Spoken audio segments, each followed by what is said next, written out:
What makes a school of the outdoors so special that it's been around for 50 years?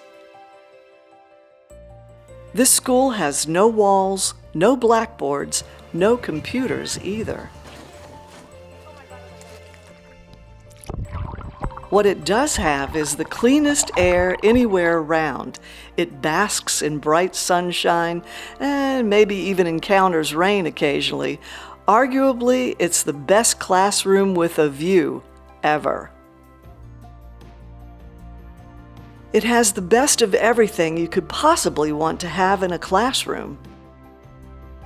The fabulous Georgia coast is the best school of the outdoors anywhere around, and the co-founders knew this. Wilderness Southeast, or WiSE, is dedicated to sharing the beauty of Georgia's gorgeous coast. The essential mission of WiSE is to immerse people of all ages in nature to inspire lifelong environmental stewardship. So what did y'all find?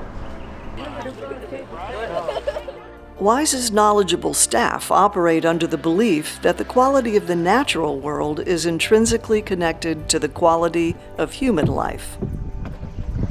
If you're in the front, all you got to do is just listen to the person in back, and if they ask you. WiSE believes that wisdom comes through discovery. Expert naturalist guides help participants make personal discoveries that illuminate the magic of Georgia's vibrant, vital coast.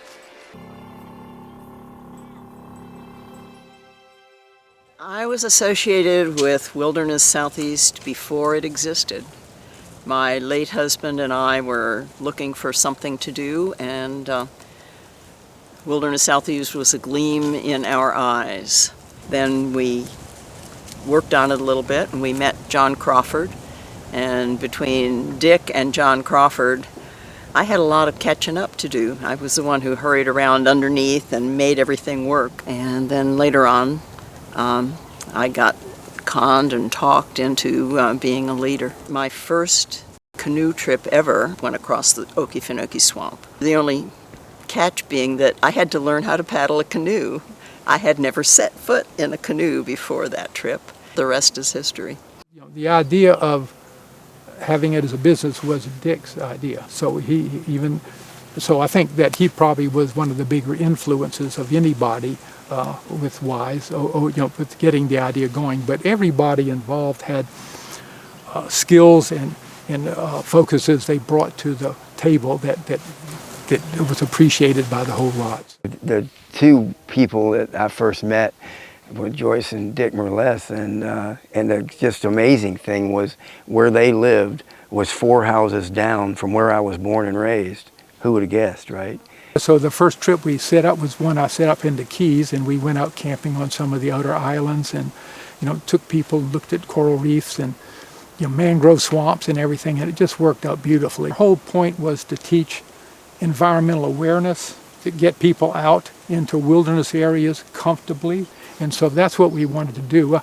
I love coral reefs and tropical jungles and all of those places, but I want to get kids excited about looking at roly-polies in their backyard in Atlanta. We did use a Sierra Club model for washing dishes. They had a great setup with 3 basins, a wash basin, a rinse, and a sterilizing basin, and so we went roughing it smoothly. You knew you were on a Wilderness Southeast trip if, at the beginning of the trip, you were issued 3 things. One was a spoon with a hole in it, and it had a hook on it so you could hang your spoon to dry on a line. The other was a pair of Sierra cups with your name on it or a matching number. The third thing was this pocket scope that is 20 power. You can use this to look at things up close and personal.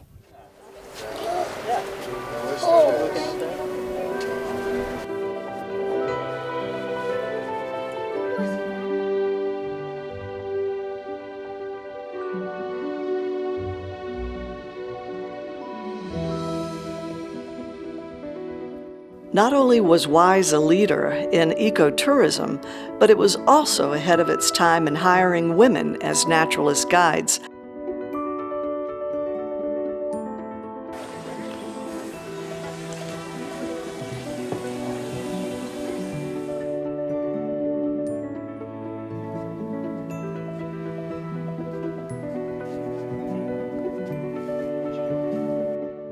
Natalie Cummings and I, and we had our clipboards, and we're checking people in, and the canoes are still on their trailer back behind us, and two gentlemen get out of their car and come over, and we introduce ourselves and tell them, you know, we're glad to have them, and check things off on the list, and they're looking over our shoulders the whole time they're answering, and finally one of them screws up the courage to say, "Where are your husbands?"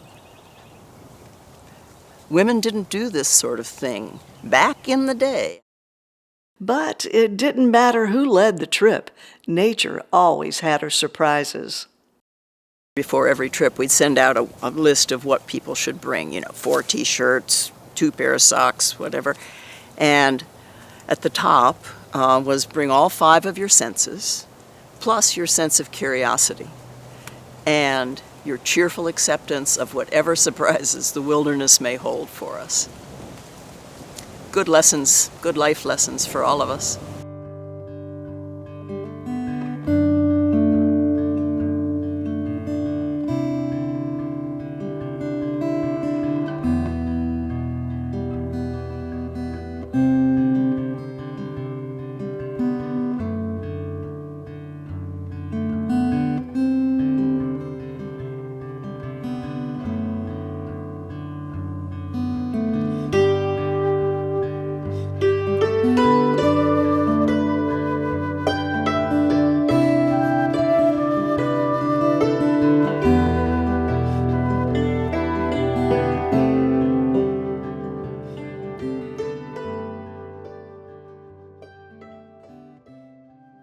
And then the time when I went across the swamp with my friend John Crawford, and it was the hottest time ever on record, and we were out there for 7 days, and we paddled all the way across. Well, we had to drag the canoes some, and we had to drag the canoes up to the platforms, and we had to run the alligators off. And I mean, a lot of people remember that one because they put it on TV when we came out the other side.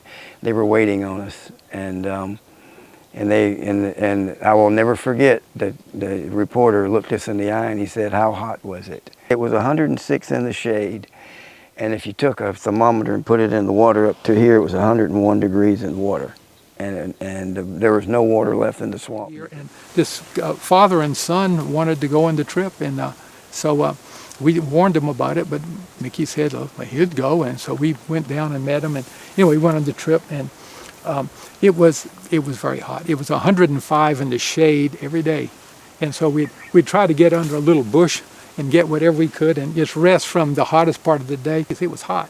And but fishing was great.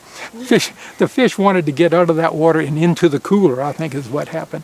But anyway, it was the flies were bad too, very biting flies, and mosquitoes. It was all of those, but we were just prepared, and I have to admit that Jack Daniels helped get through that, some of it. Well, the TV crews were waiting because when the swamp got on fire from lightning and a storm, and the whole thing was on fire and burning, and we were in the swamp and we were supposed to come out, and we were a little bit late coming, but they were waiting for us to come out so they could find out what it was like being in there, and B, just to see did we come out. They had no idea what happened because back when that particular trip happened, you didn't have any cell phones. There was no communication out.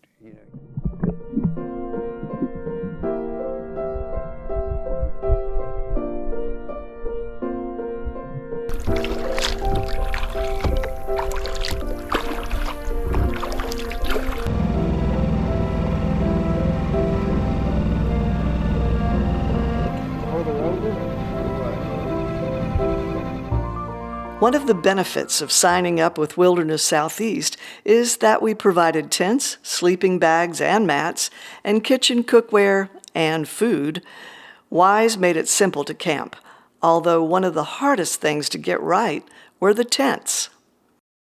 So we were all experts at camping, how to put up your tent, how to dig a latrine, or how to go to the bathroom in the woods. Some people never ever thought of that. So we all respire when we breathe at night. Your body's putting out water. If you have a waterproof surface above your face, eventually that water's going to drip down and you will be raining on yourself inside your tent.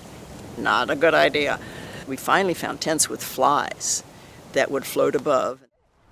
So we have the tent set up, and then the next order of business is putting your sleeping pad and your sleeping bag into the tents for a really comfortable night. We are going to have working facilities. I mean, we're not going to have to dig a hole in the ground or anything, are we? You mean bathrooms? We decided we had to start every trip with not only this is what we're going to do, and this is where we're going, and this is how you pitch your tent, but this is how you go to the bathroom in the woods. So we had what I fondly termed the dump demo, and it was great fun.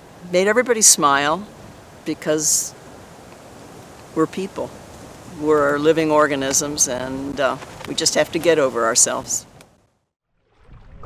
For all the many students we encountered over the decades, WiSE staff rarely knew what impact we had on them. So you could imagine our delight to come across Amanda Calloway, a prominent Atlanta attorney. During my upper elementary years, I went on a WiSE trip 4th grade, 5th grade, and 6th grade. So it would always be kind of near the end of the school year in May, right before school got out, April or May. And the big deal would be the class trip, and our class would get to go on an adventure with WiSE. In 3rd grade, we went to Pritchard's Island, which is a barrier island off the coast of South Carolina. 5th grade was the Okefenokee Swamp paddle, and 6th grade was Ocala National Forest. Pritchard's Island really made an impression upon me. We got to camp on the beach, which as a 4th grader, I thought that was just like the coolest thing ever, that I was camping on the beach. There are several lasting impressions. One is that as a child getting to experience and being exposed to this sort of wilderness was something that was foreign to me. And I don't think I would have gotten those sorts of experiences had it not been for this WiSE program and the Paideia School. And it really opened my mind to the environment, to these wilderness areas that are out there and these wilderness experiences. Gave my little young mind a lot of fodder for kind of understanding the world in a different way and my place in it, and also instilling in them the same thing that I experienced, which is this appreciation for the wilderness. I mean, you can't get that from watching it on TV or reading about it in a book or on the internet. To actually be there present in a wild area is a really significant experience, and I think it gives you a greater appreciation and a greater desire to make sure to protect areas like that. And I would hope that, these sorts of programs would also benefit children today the same way that I was benefited, in the ways of, in the sense of gaining the self-confidence that can carry in all sorts of areas of your life.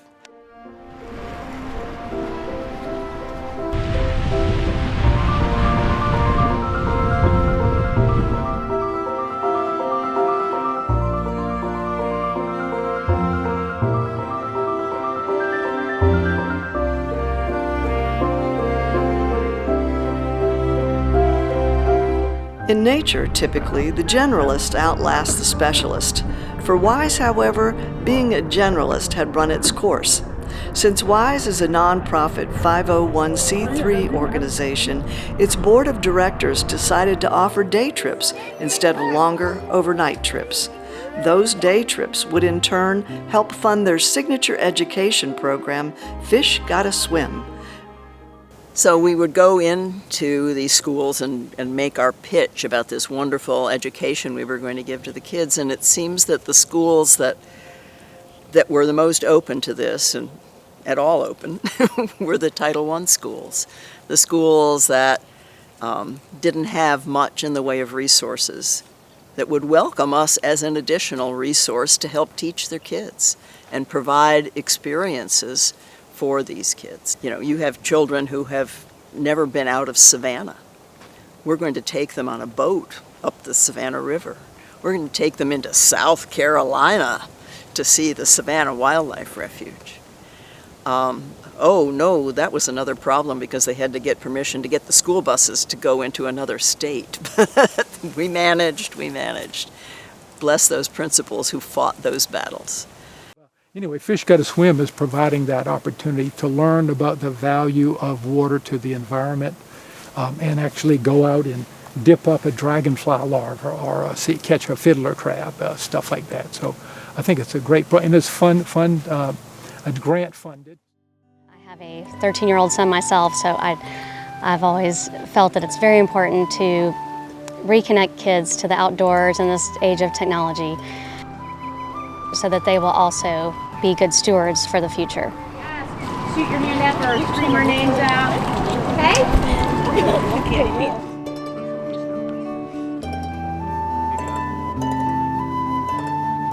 Wilderness Southeast educates children through the classroom of the great outdoors. It's just the best classroom you can ask for. Hard to say. This is a molt. So we take students, at-risk students in Savannah schools, as well as students here in private schools. And we just take them outside and get them immersed in the environment so as to really enjoy the outdoors and to instill that sense of awareness and appreciation and understanding for the natural world. So that they will want to protect it for the future and for future generations. Well, an oxeye would be an oxeye daisy.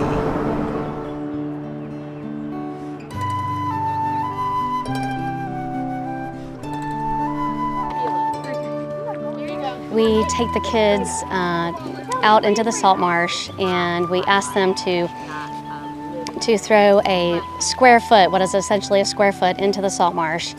And we ask the kids to count the organisms that are in each square foot. And by doing this exercise, they realize how vast Georgia's salt marsh is and how many creatures are in Georgia's salt marsh.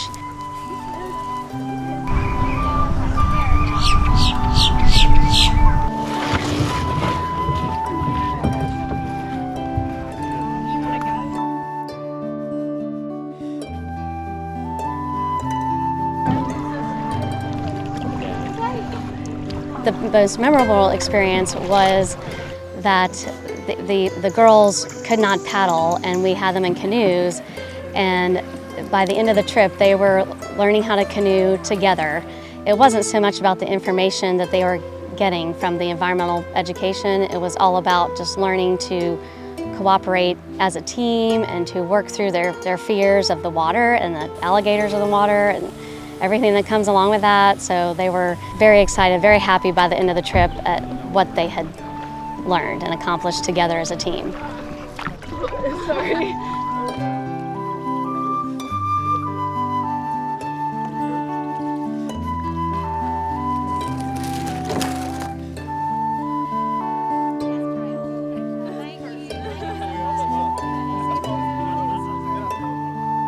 This is our 13th year doing WiSE trips, and nobody does it as well as they do. They are magnificent. He has gone with us for years and years and years, and we look forward to him every year. It's been great. Kids don't learn about conservation in school. You might have a little bit of blip in a science room or in a classroom, but you don't learn about conservation until you get in a canoe or a kayak and you get out and learn in this classroom, outside of the walls of the classroom. So it's so important that we support these groups.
So, of course, I started talking about the things, the pollutants that are in coal that are released when it burns, mercury and cadmium and lead and all those things. And the kids were, oh, wow, really? Oh, that's in coal. I didn't know that. And then I questioned them. I said, well, wait a minute. This is a water quality program. Why am I talking about what goes up in the air? And one little boy put his hand on his hip and looked up at me and said, what goes up, come down. And I thought I'd done my job. And it's a special joy when you can bring that kind of understanding and those kind of experiences to children who wouldn't have that experience and may not ever have it again.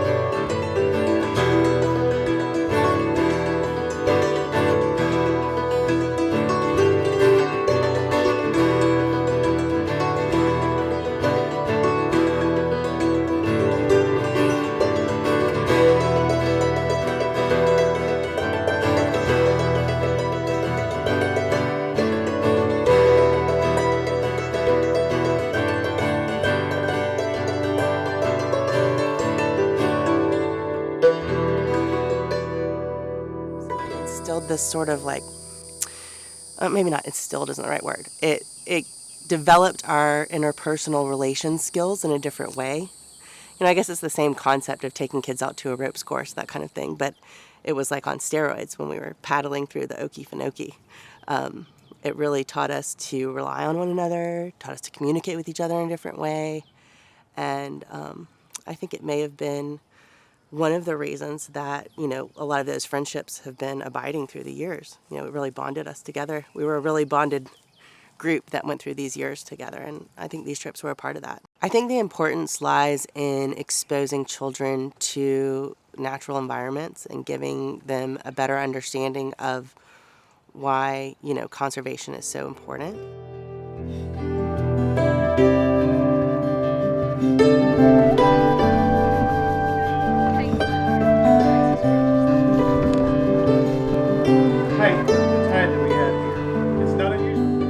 Sadly, the adage, so close yet so far away, aptly fits the reality of many students in coastal Georgia.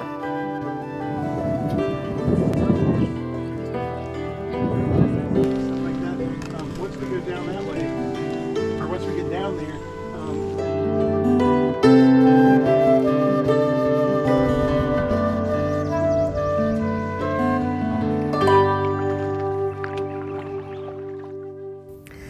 At the end of the day, after you've been paddling all day or hiking, everybody got 2 Sierra cupfuls of wine. This helped you relax, calm down, and perhaps even sleep through a noisy night of a frog chorus. Cheers to you, Wilderness Southeast. Happy 50th.